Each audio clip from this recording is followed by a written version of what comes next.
আসসালামু আলাইকুম। বাংলার সংবাদে সবাইকে স্বাগত জানাচ্ছি। আমি নাইম ফাথুম মুবিন। সংবাদ শিরোনাম। বাংলাদেশের সর্বশেষ গুরুত্বপূর্ণ আপডেট সংবাদে আপনাকে স্বাগত। শুরুতেই সংবাদ শিরোনাম, পরে বিস্তারিত।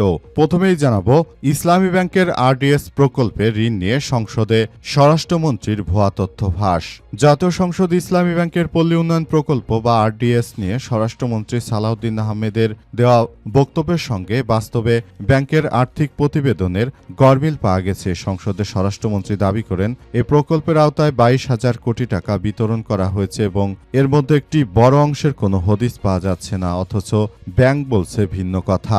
এ বিষয়ে খুবই গুরুত্বপূর্ণ সংবাদ জানাবো কিভাবে জাতীয় সংসদে বসে মিথ্যাচার করছে সংবিধানের দোহাই দিয়ে বর্তমান স্বরাষ্ট্রমন্ত্রী। এরপর জানাবো, ইসলামী ব্যাংক ইস্যুতে স্বরাষ্ট্রমন্ত্রীর বক্তব্যকে চ্যালেঞ্জ করলেন বিরোধী দলীয় নেতা জামাতের আমির। ইসলামী ব্যাংক নিয়ে আলোচনার অংশ হিসেবে স্বরাষ্ট্রমন্ত্রীর বক্তব্যের সমালোচনা করেছে বিরোধী দলীয় নেতা ও জামাত ইসলামের আমির ডক্টর শফিকুর রহমানের। সময় ইসলামী ব্যাংক থেকে 700 কোটি টাকার ঋণ নিয়ে স্বরাষ্ট্রমন্ত্রীর বক্তব্যকে চ্যালেঞ্জ করেছেন তিনি। এদিকে গফরগাঁওয়ে কলেজ ছাত্র হত্যায় অস্ত্রসহ যুবলীগের কর্মী গ্রেপ্তার। ময়মনসিংহের গফরগাঁওয়ে চোখে মুখে মরিচের গুঁড়া ছিটিয়ে নিষিদ্ধ ছাত্রলীগ কর্মী নাহিয়ান রবিন নামের এক কলেজ ছাত্রকে পিটিয়ে কুপিয়ে হত্যার ঘটনা ঘটেছে। নিহত রবিন গফরগাঁও পৌর এলাকার শিলাসী গ্রামে রাজমিস্ত্রি তোফাজ্জেল হোসেনের ছেলে এবং কান্তিপাড়া আব্দুর রহমান ডিগ্রি কলেজের ছাত্র। জানাবো, দেশে স্বর্ণের দামে বড় পতন, ভরিতে কমল কত। দেশের বাজারে স্বর্ণের তৃতীয় দফা কমানোর সিদ্ধান্ত গ্রহণ করেছে বাংলাদেশ জুয়েলারি অ্যাসোসিয়েশন বাজুস। এবার ভরিতে 6,591 টাকা কমিয়ে 22 ক্যারেটের এক ভরি স্বর্ণের দাম 2,22,782 টাকা নির্ধারণ করেছে সংগঠনটি। এবং সর্বশেষ জানাবো, ৭৯,000 ভুয়া মুক্তিযোদ্ধা। মোল্লা ওয়াহিদুজ্জামান শেখ হাসিনার আমলে প্রধানমন্ত্রীর কার্যালয়ে সচিবের দায়িত্ব পালন করেছেন, এখন পালিয়েছেন ভারতে। 81 ব্যাচের সাবেক এই সচিবের মুক্তিযোদ্ধার সার্টিফিকেটটি ভুয়া বলে তদন্তে উঠে এসেছে। মন্ত্রণালয় সূত্র থেকে জানা গেছে, তিনি মিথ্যা তথ্য দিয়ে মুক্তিযোদ্ধা সার্টিফিকেট নিয়েছিলেন। বিষয়টি নিয়ে সারা দেশে ব্যাপক তোলপাড় ও আলোচনা চলছে।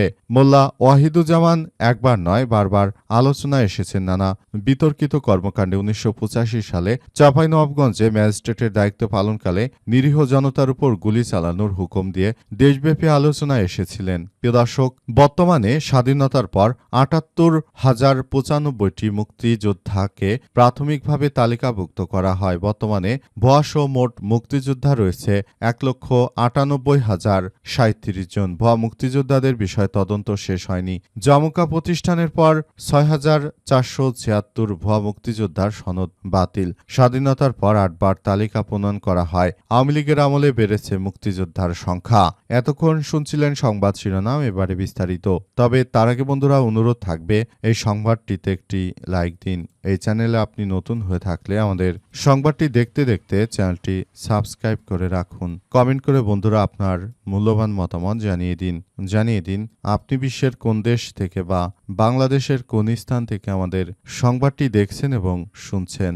আর বন্ধুরা, আজকের সংবাদ সম্পর্কে আপনার মূল্যবান মতামত কমেন্ট বক্সে কমেন্ট করে জানিয়ে দিন আপনি বিশ্বের কোন দেশ থেকে বা বাংলাদেশের কোন স্থান থেকে আমাদের সঙ্গে কানেক্টেড রয়েছেন। আর গাজা যুদ্ধে আপনি যদি নিরীহ ফিলিস্তিনিদের ভালোবেসে থাকেন, আমাদের এই সংবাদটি দেখতে দেখতে কমেন্ট বক্সে সেটি জানিয়ে দিতে পারেন বন্ধুরা। এবারে বিস্তারিত।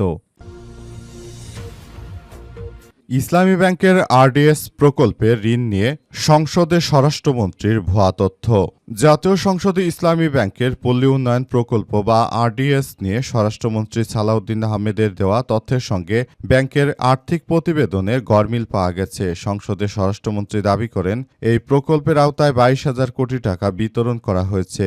এর মধ্যে একটি বড় অংশের কোনো হদিস নেই। তবে ব্যাংকের সর্বশেষ বার্ষিক প্রতিবেদনের তথ্য বলছে, আরডিএস প্রকল্পের মোট ঋণ স্থিতি স্বরাষ্ট্রমন্ত্রীর দাবির 3 ভাগের 1 ভাগের থেকেও কম। আজ জাতীয় সংসদে দেওয়া বক্তব্যে স্বরাষ্ট্রমন্ত্রী সালাউদ্দিন আহমেদ বলেন, পল্লী উন্নয়ন প্রকল্প বা আরডিএস ইসলামী ব্যাংকের একটি ফ্ল্যাগশিপ প্রকল্প রয়েছে। প্রকল্পের মধ্যে 22,000 কোটি টাকা বিতরণ করা হয়েছে। আগে 11,000 কোটি টাকা দেওয়া হয়েছিল। 5 আগস্টের পর নির্বাচনী বৈতরণী হওয়ার জন্য 11,000 কোটি টাকা দেওয়া হয়েছে। সেসব টাকার কোনো হদিস নেই। তবে ইসলামী ব্যাংকের 2025-এর বার্ষিক প্রতিবেদন পর্যালোচনা করলে দেখা যায় যে স্বরাষ্ট্রমন্ত্রীর এই বক্তব্য সম্পূর্ণ মিথ্যা এবং ভিত্তিহীন। তবে ইসলামী ব্যাংক 2025 সালের বার্ষিক প্রতিবেদন পর্যালোচনা করে দেখা যায় যে এই দাবির সঙ্গে বাস্তব চিত্রের কোনো মিল নেই। বাস্তবতা সম্পূর্ণ ভিন্ন। আর সালাউদ্দিন যেটা বলেছে সেটা সম্পূর্ণ মিথ্যাচার। তিনি মিথ্যাচার করে মূলত জামাত ইসলামকে দাবিয়ে রেখে তারপর এই ব্যাংকের সঙ্গে যেহেতু জামাতের সম্পৃক্ততা রয়েছে, সুতরাং জামাত ইসলামকে তারা একবারে খারাপভাবে উপস্থাপন করতে চাইছে। কিন্তু তাদের এই ধরনের সন্ত্রাসী কার্যক্রম হয়তো বাংলাদেশ জামাত ইসলাম বিষয়টি ভালোভাবে নেয়নি। অর্থাৎ তাদের কথা হচ্ছে যে এই ব্যাংক থেকে জামাতের নেতাকর্মীরা অনেকেই সেখানে অ্যাকাউন্ট করে রাখে, তারপর এখান থেকে লেনদেন করে। সুতরাং ইসলামী ব্যাংকে যদি তারা নিয়ন্ত্রণ নিতে পারে তাহলে হয়তো ওই ব্যাংকের সঙ্গে যেহেতু জামাত শিবিরের নেতাকর্মীরা জড়িত, সুতরাং তারা কোন অনুষ্ঠান বা কোনো কার্যক্রম করতে গেলে কোন শাখা থেকে কত লক্ষ টাকা তুলল সেই সব বিষয় যেন সরকার সহজেই ট্র্যাকিং করতে পারে এবং জামাতকে দাবিয়ে রাখতে পারে, এমন একটি বিষয় তারা মূলত করতে চাইছে। সুতরাং এই বিষয়গুলো থেকেই মূলত ইসলামী ব্যাংকের তারা দখল নিতে চাইছে। এ অবস্থায় তারা পুরোপুরি হয়তো ব্যর্থ হতে চলেছে।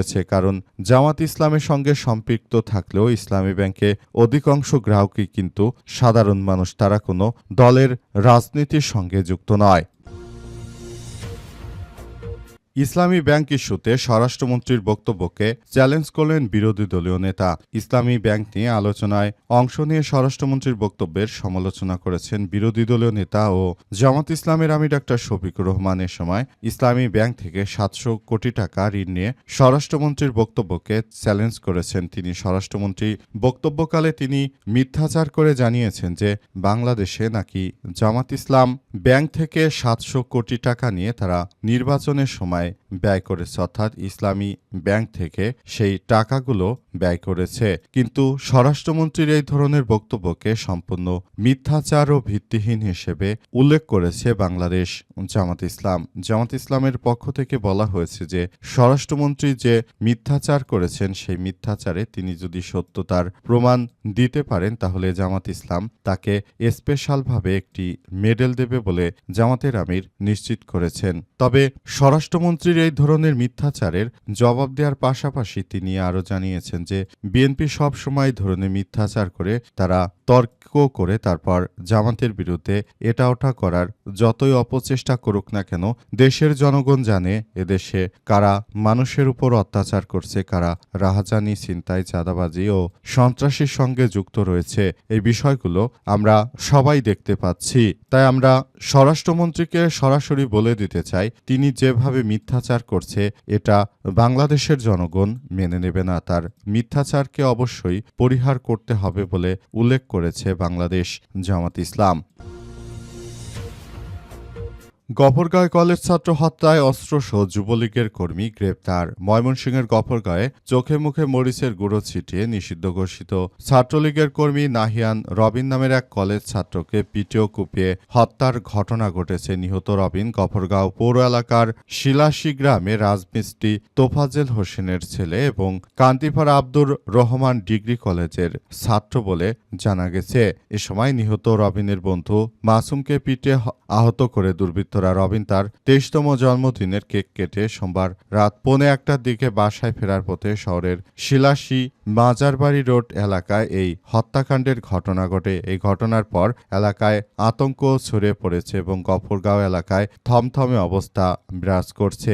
এরপরই পুলিশের সদস্যরা অভিযানে নামলে সেখান থেকে মূল যে দুষ্কৃতকারী রয়েছে তাকে আটক করতে সমর্থ হয়েছে পুলিশের সদস্যরা জানিয়েছে যে মূল যে কাল্প তারাপীঠ সে হচ্ছে ছাত্রলীগের আরেক কর্মী, আওয়ামী লীগের রাজনীতির সঙ্গে সম্পৃক্ত। তিনি মূলত এই হত্যাকাণ্ডের ঘটনা ঘটিয়েছে, আর নিহত ওই ব্যক্তিও ছাত্রলীগের রাজনীতির সঙ্গে জড়িত ছিল। তাহলে ধারণা করা হচ্ছে যে প্রকৃত বিষয়গুলো আসলে কি হতে চলেছে এবং এখান থেকে মূলত সবাই কি শিক্ষা নিচ্ছে সেটি দেখার বিষয়। এরপর আসলে বিষয়গুলো নিয়ে অন্যদিকে চলে যাচ্ছে। যতই বিষয়গুলো ধামাচাপা দেওয়ার চেষ্টা করুক, পুলিশের সদস্যরা বিষয়গুলো তদন্ত করে বের করে ফেলেছে। কিন্তু অনেকে আবার বলাবলি করছে যে এই ঘটনা হয়তো বিএনপির নেতাকর্মীরাই করেছে। তারা মূলত এখন নিজেদের গা বাঁচানোর জন্য হয়তো তারা এই ধরনের কার্যক্রম আওয়ামী লীগের উপর চাপিয়ে দেওয়ার চেষ্টা করছে। সেটিও হতে পারে, তবে সে বিষয় সম্পর্কে এখনো কোনো তথ্য জানা যাচ্ছে না। আর সারা দেশেতে এমনই হয়, যখন যে সরকার ক্ষমতা আসে তাদের দল হাজারো অপরাধ করলে তারা মূলত জনগণের সামনে তারা একরকম নিরপরাধ হিসেবে উপস্থাপন করা হয়। দেশের বাজারে স্বর্ণের দামে পতন। দেশের বাজারে স্বর্ণের দাম তৃতীয় দফায় কমানোর সিদ্ধান্ত নিয়েছে বাংলাদেশ জুয়েলারি অ্যাসোসিয়েশন বাজুস। এবার ভরিতে ৬,৫৯১ টাকা কমিয়ে ২২ ক্যারেটের এক ভরি স্বর্ণের দাম ২,২২,০০০ টাকা নির্ধারণ করা হয়েছে। আজ বিজ্ঞপ্তিতে এই তথ্য জানায় বাজুস। স্থানীয় বাজারে তেজাবি স্বর্ণের বা পিওর গোল্ডের মূল্য কমেছে, ফলে সার্বিক পরিস্থিতি বিবেচনায় নতুন দাম নির্ধারণ করা হয়েছে। নতুন দাম অনুযায়ী দেশের বাজারে প্রতি ভরি ১,১১.৬৬৪ গ্রাম বা ২২ ক্যারেট স্বর্ণের দাম এবার ২,২২,০০০ টাকা নির্ধারণ করা হয়েছে। ২১ ক্যারেটের স্বর্ণের দাম ২,১২,০০০ টাকা এবং ১৮ ক্যারেটের স্বর্ণের দাম ১,৮২,২৫০ টাকা। সনাতন পদ্ধতির স্বর্ণের দাম ১,৪৮,৪২৪ টাকা নির্ধারণ করা হয়েছে।